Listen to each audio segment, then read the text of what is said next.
In late August 2022, a district court judge in Oklahoma ruled that a convicted felon could not own a gun. A few weeks later, in a separate case in Texas, another district court judge ruled the opposite, that a convicted felon could own a gun. That judge said a law prohibiting convicted felons from exercising their Second Amendment rights was unconstitutional. Two lower court judges, same issue, two different conclusions. It's not that uncommon. But the thing that is new, both were using a novel test for analyzing gun laws that the Supreme Court created in a recent decision. How are lower courts dealing with Bruen? The answer is badly. Bruen is New York State Rifle and Pistol Association v. Bruen, a case the Supreme Court decided in 2022. Amid a spate of mass shootings and heated debates over gun rights, Bruen was an opportunity for the Supreme Court to provide clarity to lower courts on how to analyze gun laws. That's not what happened. In a 6-3 decision, the court struck down New York's law, which places restrictions on concealed handguns. The majority opinion, written by Justice Clarence Thomas, held that New York's law was unconstitutional. His reasoning? It deprived New York citizens of their Second Amendment right to own a gun for self-defense. But Thomas went even further.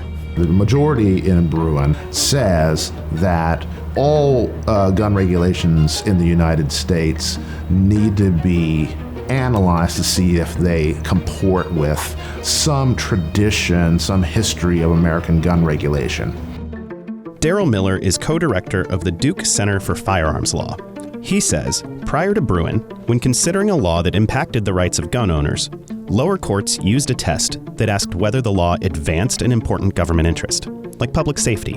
What is the reason that you have this regulation? How well does it work? If it accomplished the purpose to which the law was enacted and didn't sweep in too much protected activity, then the court would uphold under what was known as intermediate scrutiny. Bruen changed all that.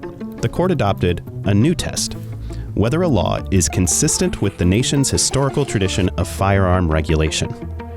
In other words, the intentions of somebody like James Madison or Alexander Hamilton should control what the Constitution means and the legal content of the Constitution. This is called the Text, History, and Tradition Test. As part of this new test, judges evaluate laws that restrict gun rights by finding similar or analogous historical laws. That may sound straightforward, but rulings coming from lower courts show it has been anything but. You're getting lots and lots of conflicting decisions using this sort of history and tradition analysis. You have some courts saying that you can keep felons from having guns. You have other courts saying you can't. You have some courts saying that large capacity magazines can be banned. You have other courts saying that they can't. Why are judges having such a hard time applying this test?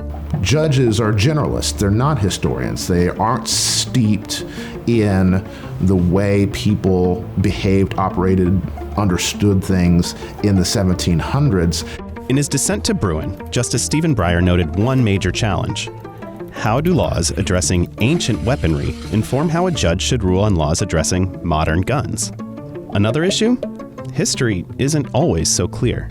The lawyers and the judges might not even know what the historical materials are. They don't know what the tradition is. It might be hard to unearth. Which means courts are turning to the experts who are steeped in those things. Saul Cornell is an historian and professor at Fordham University. And David Kopel is a constitutional expert on guns and adjunct professor at the University of Denver's Sturm College of Law. They both filed amicus briefs in Bruen on different sides.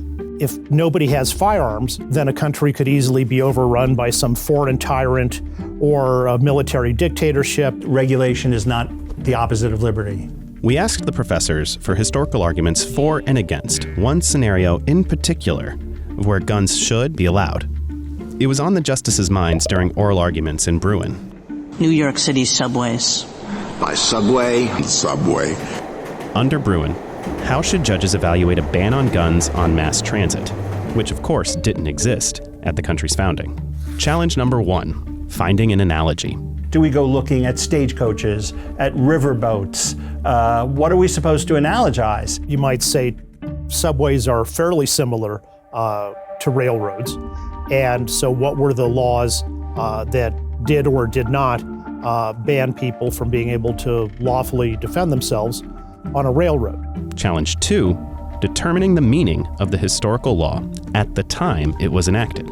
There were some regulations about guns on trains in the early 19th century, and that does seem to provide a good analog for New York City's law against having guns on the subway. If you look at the various laws about guns and trains, there were things that said, for example, in some states, if you're a passenger on a train, don't shoot out of the window of the train at whatever the train happens to be passing.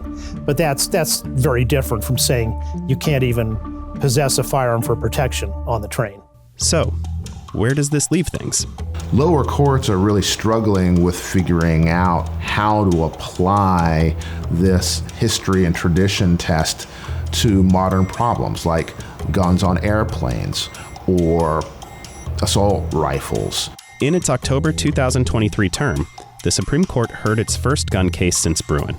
The U.S. Supreme Court heard arguments today in a major case looking at whether people with domestic violence court orders should be barred by federal law from owning guns.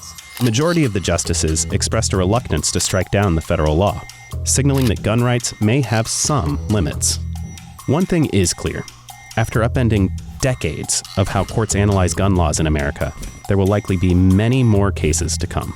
We're actually in for a fairly long period of turmoil in terms of Second Amendment litigation.